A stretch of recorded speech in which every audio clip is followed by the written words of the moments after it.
At a depth of 300 meters beneath Lake Michigan, a covert biological laboratory suffers a catastrophic seal failure. Instead of an engineered defoliant, an aggressive biosynthetic cyanobacterial strain, codenamed red spore, breaches containment. Consuming dissolved nitrates and light hydrocarbons, the bacteria trigger a runaway polymerization of fresh water. Within 48 hours, the deep currents of Lake Michigan transform into a thick, coagulated scarlet sludge. Municipal water intake valves across Chicago, Milwaukee, and Gary clog with foul-smelling bioslime. Panicked emergency engineers attempt to purge municipal conduits with massive doses of chlorine. The chemical treatment backfires instantly, accelerating the spore's cellular division tenfold. A toxic red foam bubbles up from storm drains and sinks across the American Midwest. Lakes Huron, Erie, and Ontario are fully engulfed by the crimson slime within 2 weeks. The largest surface freshwater system on the planet effectively ceases to exist. High-ranking federal officials convene in Chicago under absolute military secrecy to assess the catastrophe. The Great Lakes Basin is declared a lost biological zone under total armed quarantine. All maritime trade along the St. Lawrence Seaway halts as ship propellers seize in the viscous crimson gel. Hydroelectric turbines at Niagara Falls grind to a screeching halt, choked by millions of tons of fibrous bacterial mats. A crippling blackout sweeps through the industrial centres of Detroit, Cleveland, Buffalo, and Toronto. Internal combustion vehicles stall on highways as engine cooling loops fill with boiling sludge. Massive riots erupt in the streets of Detroit as municipal water towers run dry. The National Guard deploys heavy machine gun nests and barbed wire to seal city perimeters. Citizens storm rail depots in a desperate bid to board steam trains heading south toward the Mississippi. Specialized military sanitization squads attempt to incinerate shoreline drifts with flamethrowers. Thermal destruction releases thick clouds of airborne hydrogen cyanide gas into the atmosphere. Prevailing easterly winds carry the toxic red haze directly over the east coast metropolises. Global grain and livestock markets crash overnight as agricultural irrigation systems shut down permanently. Humanity realizes the freshwater heart of North America has become an active biological furnace. Millions of dehydrated refugees march southward along dry riverbeds under a relentless dust-filled sky. The United States government collapses into fragmented regional military directorates. Refugee columns are met at the Ohio River by armed militias defending surviving artesian wells. Water becomes the sole currency, distributed exclusively via perforated lead ration chits. The dried, mud-cracked bed of Lake Erie is retrofitted into an emergency heavy freight rail corridor.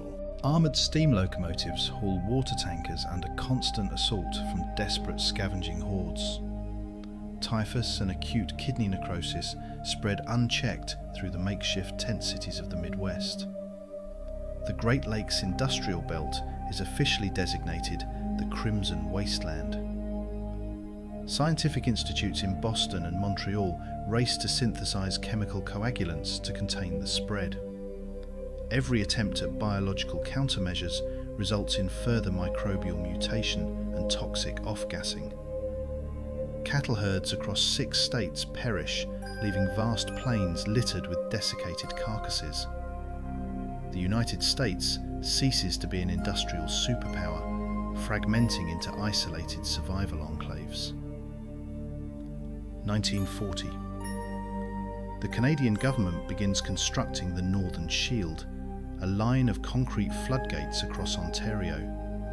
Massive steam excavators dig deep trench networks to divert unaffected subpolar rivers toward the Atlantic. Infected sludge from Lake Ontario breaches the upper St. Lawrence, threatening the global maritime commons. British naval engineers deploy heavy depth charges to collapse coastal riverbeds and block the outflow. The detonations fracture subterranean bedrock, accidentally driving the crimson pathogen into deep aquifers. Groundwater wells as far south as the Appalachian Mountains begin pumping scarlet, corrosive brine. Traditional agriculture vanishes from the eastern seaboard, forcing a shift to mold-resistant tuber farming. Civilian populations in New York and Philadelphia are issued mandatory vulcanized rubber respirators. The red haze over the continent turns the sun into a permanent blood-red disk. Life expectancy in the contaminated territories drops below 35 years. International aid from Europe halts entirely as nations seal their ports against North American shipping. The former economic heart of the Western Hemisphere descends into a brutal Dieselpunk dark age. 1944. The American Reconstruction Directorate initiates Operation Deep Tap. Super heavy steam drilling rigs penetrate 4 kilometers into the Canadian Shield to reach primordial waters. The extraction machinery burns millions of tons of dirty bituminous coal, blanketing valleys in black soot. Desalination fortresses along the Atlantic coast pump bitter, chemically treated seawater through lead pipes. A newly formed paramilitary force, the Hydraulic Guard, ruthlessly enforces fluid conservation laws. Any unauthorized collection of atmospheric condensation is penalized by immediate forced labor in the coal pits. Subterranean hydroponic bunkers are constructed beneath ruined cities, lit by dim carbon arc filaments. Fungal rot continually devastates underground crops, triggering recurrent waves of mass starvation. The surface landscape of Michigan and Ohio calcifies into a white, alkaline salt desert. Lethal dust storms laden with bacterial spores sweep across the Appalachian Range every spring. A generation of children grows up underground, never knowing the taste of unboiled, odorless water. The dream of reclaiming the Great Lakes is abandoned for good by the scientific community. 1950. Acidic rains generated by bacterial vapor clouds erode structural steel across the entire continent. Skyscrapers in Chicago and Detroit collapse under their own corroded weight into the crimson mud. Reinforced concrete and heavy timber replace steel in all new infrastructure projects. Transportation is restricted to heavy, tracked crawlers equipped with multi-stage air scrubbers. The St. Lawrence Basin is permanently cordoned off by a 300-kilometer barbed wire exclusion zone. Automated searchlight towers and acoustic listening posts line the perimeter to shoot down trespassers. The Global Hydrological Registry declares 30% of North America permanently unrecoverable. Surviving enclaves operate on the drop standard, where labor hours are traded directly for fluid rations. The once thriving cities of the Rust Belt sit as silent, red-stained tombs covered in salt crust. Research into microbial eradication ceases due to lack of industrial facilities and refined chemicals. Civilization on the continent ossifies into isolated, iron-clad bunker towns linked by armored rail. Humanity learns that some wounds inflicted on the biosphere can never be undone. 1955. A severe tectonic tremor centered along the New Madrid fault line breaches deep aquifer seals. The red spore pathogen forces its way into the Mississippi River drainage basin. Within months, the entire inland river network, from Minneapolis to New Orleans, begins to coagulate. The Gulf of Mexico is contaminated, turning coastal fisheries into dead zones covered in crimson foam. New Orleans is abandoned as toxic fumes from the river delta render the lowlands unbreathable.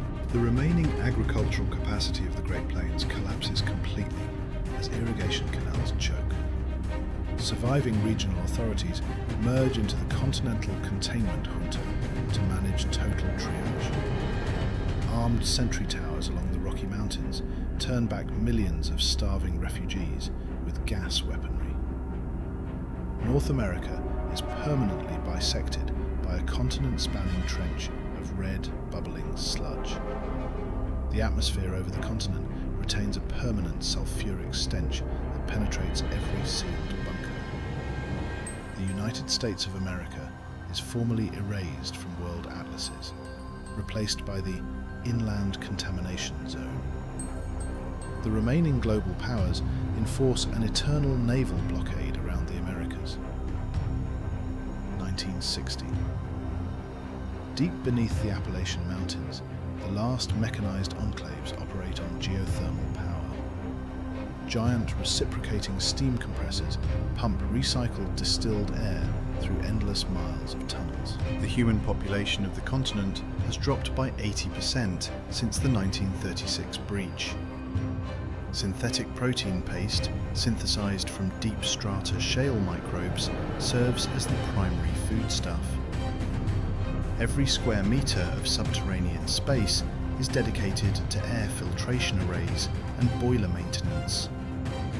Surface expeditions are conducted exclusively by military divers wearing pressurized, lead-lined suits. Outside the bunkers, the former Great Lakes resemble flat, cracked plains of crimson stone and dried bones. The sky above North America remains an unbroken expanse of sickly, rust-coloured clouds. The memory of an open, clear blue lake passes into myth and folklore among the underground youth. Engineers work endlessly to patch fractured cast iron pipes, knowing any major failure means instant death. Human resilience endures not in hope, but in cold, mechanical obstinacy against total extinction. The story of the Red Lake concludes as a permanent chronicle of an unhealed planetary scar. This could have been our reality, a stark reminder of the fragile balance that sustains our world. Project Red Lake 1936 proved that unleashing biological forces can permanently destroy an entire continent. Subscribe to Alternative Outline 20th, click the bell icon and leave your thoughts and theories in the comments. Share this file with fellow enthusiasts of hard alternate history, retrofuturism and realistic dieselpunk. Thank you for watching and supporting our research channel. Until next time in the uncompromising parallel worlds of the 20th century.